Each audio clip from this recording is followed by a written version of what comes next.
अस्सलाम वालेकुम स्टूडेंट्स। आज दोबारा आपको एक नए टॉपिक और नए लेक्चर के साथ मैं वेलकम करता हूँ आपका। स्टूडेंट, आज जो हम जिस टॉपिक पर डिस्कस करेंगे वो है हमारे पास है प्रिंसिपल नॉर्मल यूनिट वेक्टर। ठीक है, प्रिंसिपल नॉर्मल यूनिट वेक्टर क्या है हमारे पास? अगर हमारे पास कैप ऑफ एक्स की हम को कैप ऑफ एक्स जो वेक्टर था उसको डिवाइड कर दें उसकी मैग्नीट्यूड पर, तो जो वेक्टर हमारे पास आएगा वो हमारे पास प्रिंसिपल नॉर्मल यूनिट वेक्टर है। वो हमारे पास कौन सा वेक्टर होगा? Principal normal unit vector. ठीक है, तो जैसे ये बेटा उसी तरह है। लेट्स से मेरे पास ए वेक्टर ए है, इसका यूनिट वेक्टर मैंने डिफाइन करना है, तो मेरे पास ये ए वेक्टर का जो सा यूनिट वेक्टर होगा वो is equal to a vector divide by a की मैग्नीट्यूड होगा।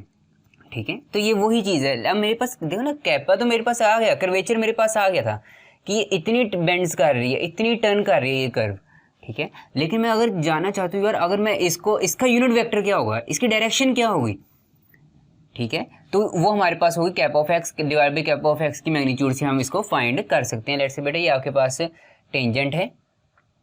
ठीक है, तो टेंजेंट के में कितनी चेंज आई उसको हमने कैपा का नाम दे दिया। जो जितनी चेंज आई इन दी आर्क लेंथ एस, ठीक है, तो उसको हमने टेंजेंट में आर्क लेंथ के हिसाब से जितनी चेंज आई हमने उसको कैपा का नाम दे दिया।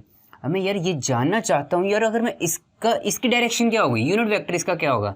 तो उसके यूनिट वेक्टर को हमने प्रिंसिपल नॉर्मल यूनिट वेक्टर का है, जो कि cap of x divide by cap of x की मैग्नीट्यूड है। ठीक है, तो ये मैं पीछे आपको एग्जांपल्स ली हुई थी, उधर से मैंने कर्वेचर और कर्वेचर की मैग्नीट्यूड पहले से ही ऑलरेडी मैंने निकाली हुई थी, तो दोबारा निकालने की जरूरत नहीं, कर्वेचर हम पहले भी फाइंड कर चुके हैं।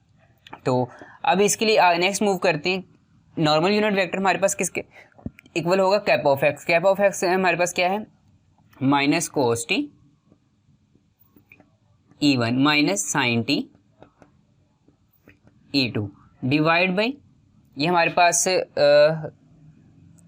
Divide by a whole divide by, ये कैप ऑफ एक्स लिख दिया। आप कैप ऑफ एक्स की मैग्नीट्यूड हमारे पास क्या थी? 1 divide by a, 1 divide by a. तो ये बेटा ए से कटिंग हो गया, हमारे पास क्या आ गया?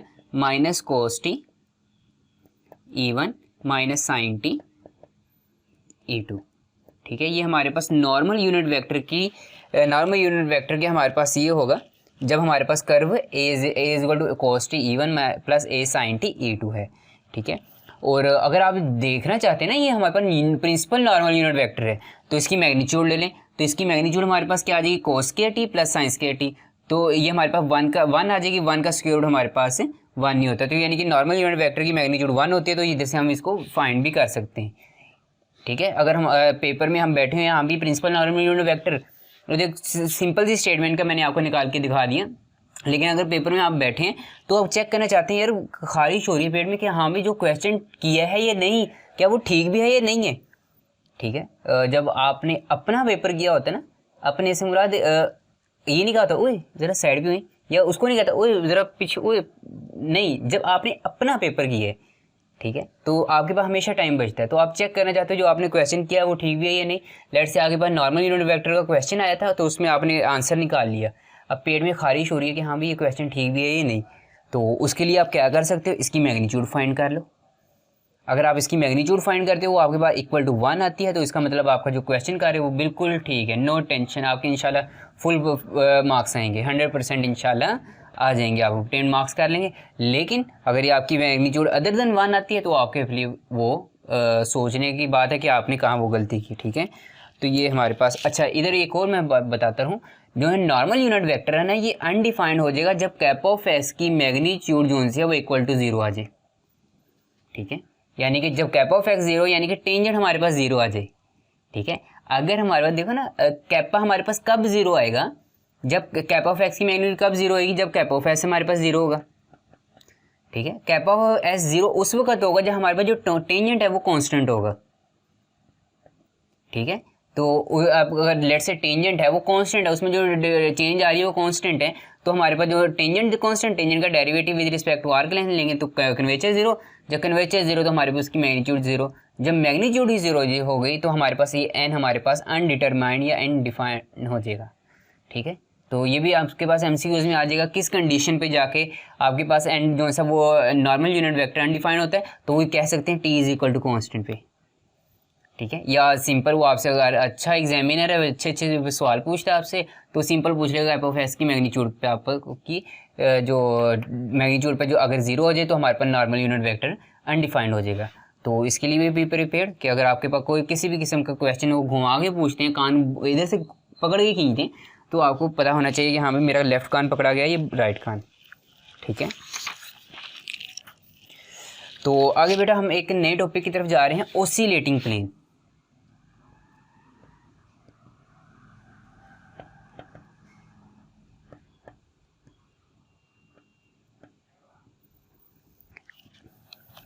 जिस तरह आप हमारे पास जो टॉपिक है वो ओसिलेटिंग प्लेन है। ओसिलेटिंग प्लेन क्या है, लेट से आगे पास बेटा ये कर्व है, ठीक है। कर्व पे मैं टेंजेंट ड्रा करता हूँ, ये मैंने टेंजेंट ड्रा कर दिया, टेंजेंट, ठीक है। इधर से मैंने टेंजेंट ड्रा कर दिया, अब ठीक है। तो अब मैं जिसका डेरिवेटिव लूँगा तो ये हमारे पास इसका जो नॉर्मल है ये इधर आ जाएगा तकरीबन, ठीक है। जो नॉर्मल यानी कि cap of x divide by cap of x की मैग्नीट्यूड लेंगे, टेंजेंट में जो चेंज आ रही है, जो कन्वेचर है, कन्वेचर का जब मैं यूनिट वेक्टर लूँगा, प्रिंसिपल नॉर्मल यूनिट वेक्टर, तो अब मेरे पास एन आ जाएगा, ठीक है। अब ये दोनों एक नई प्लेन में बात चलेगी, यानी कि एक नया हम प्लेन डिस्कस कर रहे हैं। ये हमारे पास टेंजेंट प्लेन है, ये नॉर्मल प्लेन है, ठीक है। और ये आपस में क्या है, इन दोनों के दरमियान 90 का एंगल है, ठीक है। तो इस प्लेन को जहाँ टेंजेंट और नॉर्मल दोनों लाई करें उसको हम ओसिलेटिंग प्लेन कहते हैं, ठीक है। तो ऐसा plane, a plane which contain tangent at any point on a curve, tangent and normal, tangent and normal, tangent and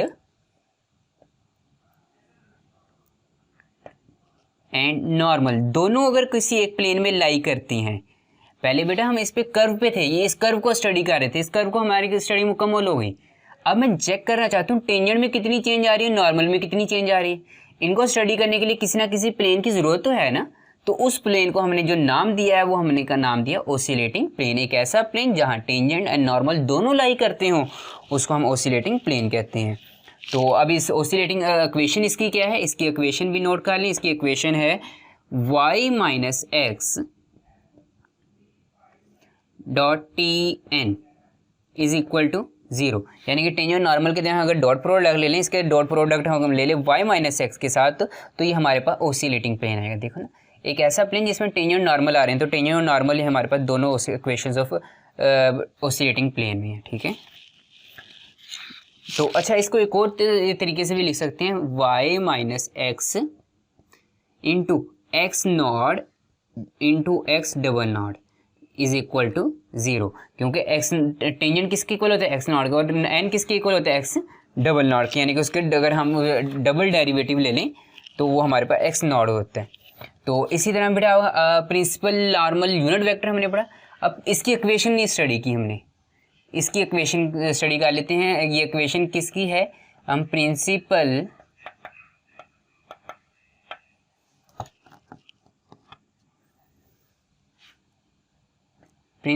normal unit vector,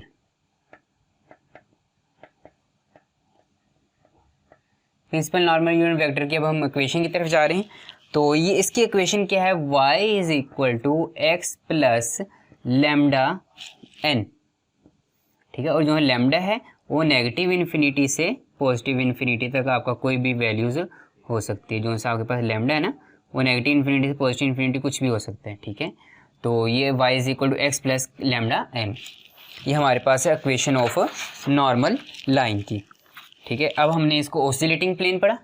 इसके भी एक मैं आपको थ्योरम एक क्वेश्चन करवा देता हूँ, और प्रिंसिपल नॉर्मल यूनिट वेक्टर के भी एक क्वेश्चन पे हम इसको स्टडी करेंगे, ठीक है जी स्टूडेंट्स। अब हम equation of normal and oscillating find करना चाहते हैं, इक्वेशन ऑफ ओसिलेटिंग प्लेन की। तो हमारे पास कर्व है x is equal to a cos t plus a sin t e2 plus t e3, ठीक है। और t at t is equal to π/2 पे हमने इसको फाइंड करना है। तो हमारे पास टेंजेंट, क्योंकि हमें इक्वेशन ऑफ नॉर्मल फाइंड करनी है, इक्वेशन ऑफ नॉर्मल हमने फाइंड करनी है। इक्वेशन ऑफ नॉर्मल हमारे पास थी y is equal to x plus lambda n unit, n आपके पास थी, ठीक है। तो पीछे हमने क्वेश्चन में एन भी फाइंड कर लिया था और टेंजेंट भी फाइंड किया हुआ था, ठीक है। टेंजेंट का मैं आपको फार्मूला बता देता हूँ दोबारा। जो टेंजेंट हमारे पास होता है वो x dash divide by x dash की मैग्नीट्यूड के इक्वल होता है। और जो है normal principal normal unit vector n है, ये कैपा ऑफ एस से divide by kappa of s की मैग्नीट्यूड के इक्वल होता है। और कैपा जो उनसे इक्वल था वो T dash divide by x dash की मैग्नीट्यूड के इक्वल होता है, T dash divide by x dash की मैग्नीट्यूड के इक्वल होता है। तो इधर से आप कैलकुलेट कर सकती हैं। तो ये मैंने कैलकुलेट करके दोबारा इसकी वैल्यूज़ लिख ली हुई हैं।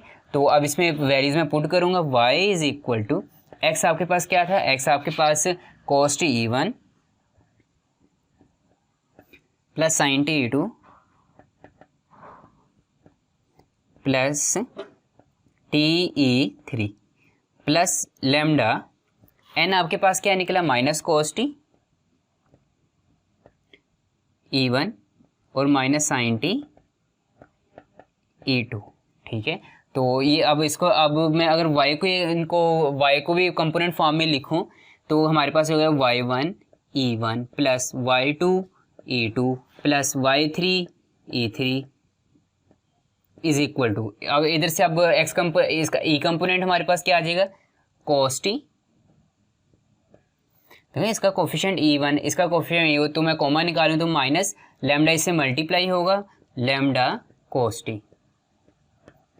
ठीक है, E1 उसके बाद sin t और इधर से माइनस sin t, और इनके साथ क्योंकि E2 हमारे पास कोएफिशिएंट, तो इनको मैं अगर कॉमन निकालूं तो sin t हमारे पास sin t और माइनस माइनस प्लस, ये माइनस और ये सॉरी प्लस माइनस माइनस हमारे पास minus lambda times sin t, और हमने जो कॉमन निकाला था वो E2।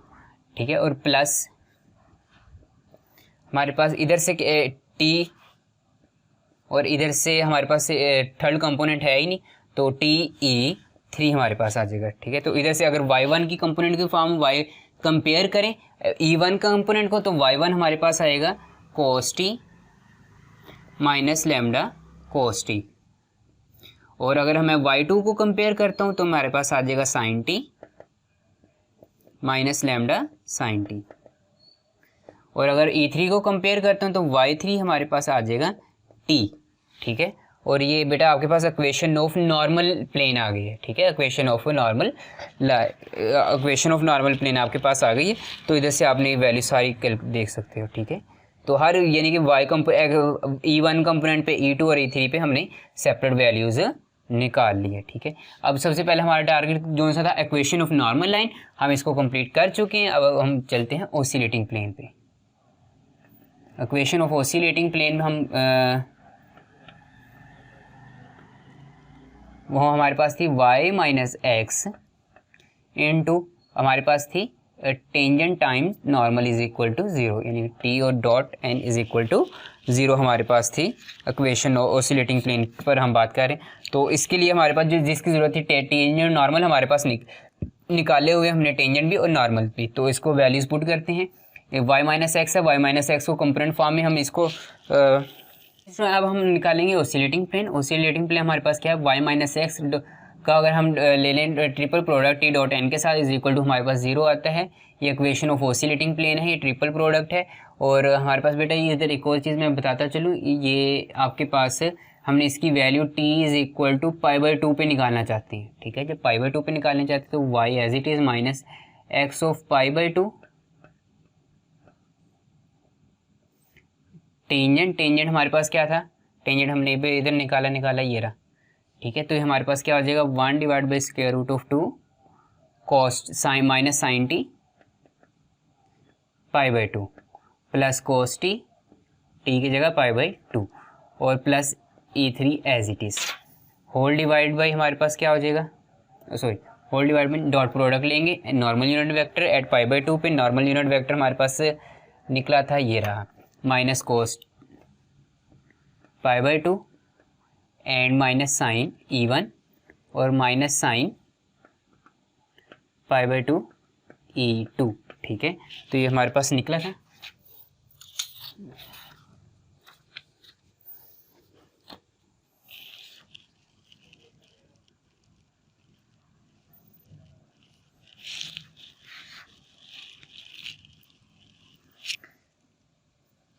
जी स्टूडेंट्स, हमारे पास क्या है y माइनस, अच्छा ये x एट π/2 पे हमारे पास क्या है cos π/2, हमारे पास cos π/2 हमारे पास 1 आ जाएगा यानी कि E1।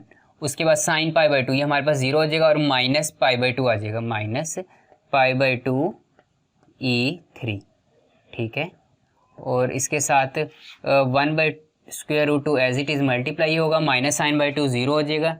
E1 जो component zero, cos pi by 2 हमारे पास इधर E2 था, तो E2 हमारे पास आ जाएगा 1 और plus E3 as it is into cos pi by 2 हमारे पास दोबारा हमारे पास क्या हो जाएगा, ज़ीरो हो जाएगा, और माइनस साइन पाई बाई 2 हमारे पास 1 के इक्वल होगा, तो ये माइनस E2 हमारे पास इक्वल आ जाएगा, is equal to zero, is equal to zero. ये लिखना भूल गया था, इसको भी देख लेना, ठीक है। तो अब इसको भी y को भी कंपोनेंट फॉर्म में लिखता हूँ, y1 E1 minus y2 E2 minus plus component form में E3 minus pi by 2 E3 और 1/√2 E2 प्लस E3 और minus E2 is equal to zero. अच्छा बेटा, ये आपके पास स्केलर ट्रिपल प्रोडक्ट है ना, तो स्केलर ट्रिपल प्रोडक्ट है तो हमें पता है इसके डिटरमिनेंट लेके हम इसको फाइंड इसकी वैल्यू कर सकते हैं। तो इधर से हमारे पास क्या है, E1 का कंपोनेंट हमारे पास क्या है, y1, इधर से E1 का कंपोनेंट ज़ीरो, इसका E1 का कंपोनेंट ज़ीरो, तो हमारे पास क्या आ जाएगा, y1 ज़ीरो, और चलो मैं थोड़ा फासले पे लिखता हूँ, zero and there is also zero.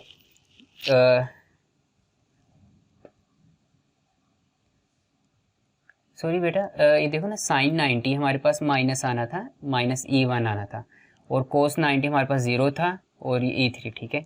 तो ये माइनस E1, तो ये हमारे पास क्या आ जाएगा, इधर से आ जाएगा, इसको अगर मैं रेज करूँ, -1 divide by square root of 2, और ये ज़ीरो। इसी तरह y2 का कंपोनेंट क्या है, E2, और इधर से E कंपोनेंट ज़ीरो, और इसका कंपोनेंट हमारे पास क्या आ जाएगा, -1, और इसी तरह हमारे पास इसका कंपोनेंट हमारे पास क्या है, इसका देखो ना, ये E3 यानी कि ये आएगा pi minus pi by y minus pi by 2, और इधर से E3 का कोफिशिएंट 1, और इधर से E3 हमारे पास अगेन ज़ीरो।